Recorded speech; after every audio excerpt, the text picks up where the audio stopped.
Sampai sekarang, pada umumnya dapur makan bergizi gratis atau MBG atau Satuan Pelayanan Pemenuhan Gizi, disingkat SPPG, itu masih banyak yang abai pada pengelolaan sampah. Dan masalah sampah ini juga sebenarnya salah satu faktor utama penyebab banyaknya terjadi kasus keracunan MBG. Saya Nara, teman-teman silakan follow untuk terus mendapatkan informasi dan edukasi tentang pengelolaan sampah.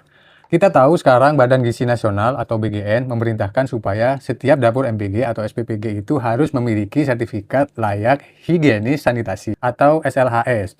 Aspek yang dinilai dalam SLHS, 1. Bangunan dan fasilitas, 2. Peralatan, yang ketiga, penjama atau pekerja, keempat, bahan baku, kelima, proses produksi dan layanan, dan yang keenam, pengendalian hama. Nah, soal sanitasi itu masuk di poin pertama, bangunan dan fasilitas, yaitu tentang pembuangan limbah.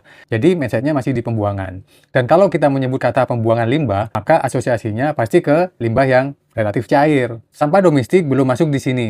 Sementara Kementerian Lingkungan Hidup meminta supaya pengelolaan sampah itu dimasukkan dalam kewajiban dapur MBG atau SPPG. Jadi mestinya SLHS itu mengakomodir syarat pengelolaan sampah supaya dapur MPG atau SPPG itu bertanggung jawab mengelola sampah, bukan membuangnya. Masa sih membangun dapur MPG atau SPPG sampai miliaran tidak bisa mengalokasikan dana untuk mengelola sampah? Informasi yang saya peroleh, pelaksana dapur MPG atau SPPG itu memang umumnya tidak peduli pada sampah yang timbul di kegiatan dapur itu.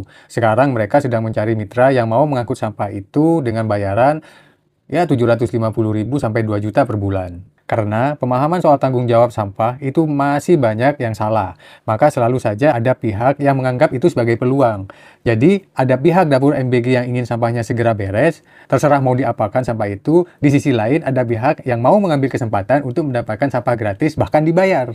Ada yang mengambil sampah MBG untuk pakan maggot, pakan ternak, pakan ikan. Artinya selain dapat bayaran per bulan, mereka juga bisa mendapatkan sampah gratis yang bisa mereka manfaatkan lagi. Baik itu sampah organik maupun sampah anorganiknya. Tapi kondisi itu akan berjalan sampai kapan? Pasti ada batasnya nanti. Itu nanti bisa overload, karena sampah ada setiap hari. Belum habis sampah dimakan maggot, ternak, atau ikan, tidak lama lagi sampah yang baru sudah akan datang. Lama-lama nanti pasti menumpuk. Bisa menumpuk di dapur MBG, karena di tempat mitra sudah tidak muat. Bisa juga menumpuk di tempat mitranya, karena sampah belum habis di hari-hari sebelumnya. Pokoknya menumpuk dimanapun itu pasti jadi masalah. Terakhir nanti, kalau sudah tidak ada solusi, mereka akan membuangnya ke TPA. Kalau TPA-nya tutup, mereka akan buang ke sembarang tempat asal tidak ketahuan. Ujung-ujungnya akan jadi masalah dan beban bagi lingkungan. Dan masyarakat lagi nanti yang akan jadi korban. Tidak ikut dapat untung dari bisnis